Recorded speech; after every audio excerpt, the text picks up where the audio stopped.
Hello, Amakus fans, welcome. This is Sports Queen. My name is Witness, guys. Kaizer Chiefs, one of South Africa's most iconic football club, is currently facing a period of deep uncertainty both in terms of result and leadership, with the departure of Nazi Nabi and consistent performance under the interim technician team led by Cedrik Kaze. Serious questions are being asked about the future direction of the club. In this context, the potential appointment of Pitso Mosimane as head coach has become a hot topic among fans, pundits, and football insiders. This analysis explores whether Pitso Mosimane would be better fit than Cedrik Kaze to lead the club forward, considering the urgent need for discipline, technical clarity, and silverware. Please join us by subscribing our channel, turn on notification bell, like the video. Before attributing blame, there is some of recurring issues affecting Chief based on recent media reporting and commentator. The team struggled to control matches, even in games they should dominate.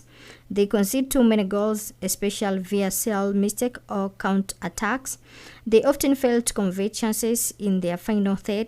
Squad inconsistent players perform well one week, poor the next. Injuries have hampered the selection of continuity. Internal discipline culture issues, example recent incident where the goalkeeper refused to be substituted, undermining coach's publicity. Also, disjointed planning, transfer not always align with the coach tactical demand, lack of long-term vision.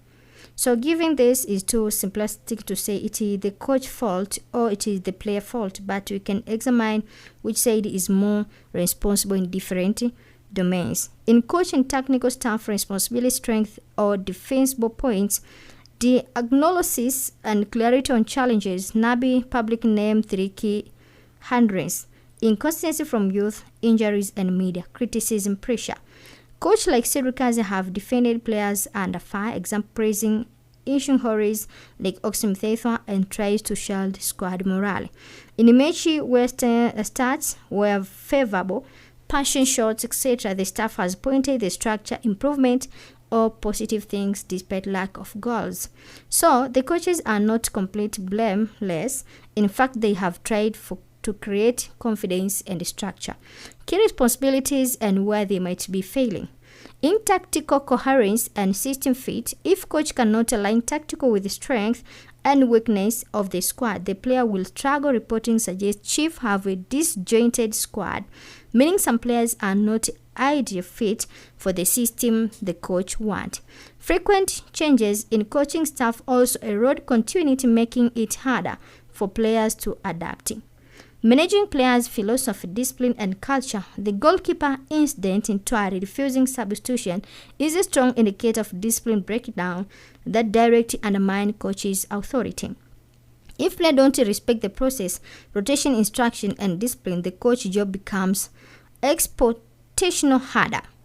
Injury management is squad rotation. Coach must rotate smartly, manage workload, and have backup plan for injuries. The club has reported had many injuries, and technical staff have to minimize damage from that. Also, accountability. Coaches need to enforce standard, bench underperforming players, and not shield anyone. Give reports that some players do not deserve the jersey. The technical staff should make tough calls. Selection, transfer, alignment. If the management sign players without considering the coach tactics or without ensuring quality or role balance, that weakens the coach ability to deliver. In some coaches do carry significant weight of responsibility. They must manage tactical discipline, philosophy, injuries, and alignment with signing. If any of those are weak, it's cascade. So in players' responsibility, they are not passive. They carry a lot of responsibility for what happened on pitch. Here where many believe the players are under delivering. Lack of constant and mental strength.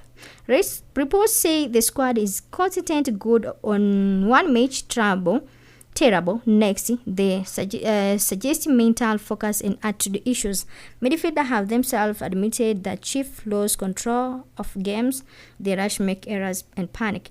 Failure to execute in crucial moments. They fail to convert chances or make simple errors in defense or transactions that cost goals.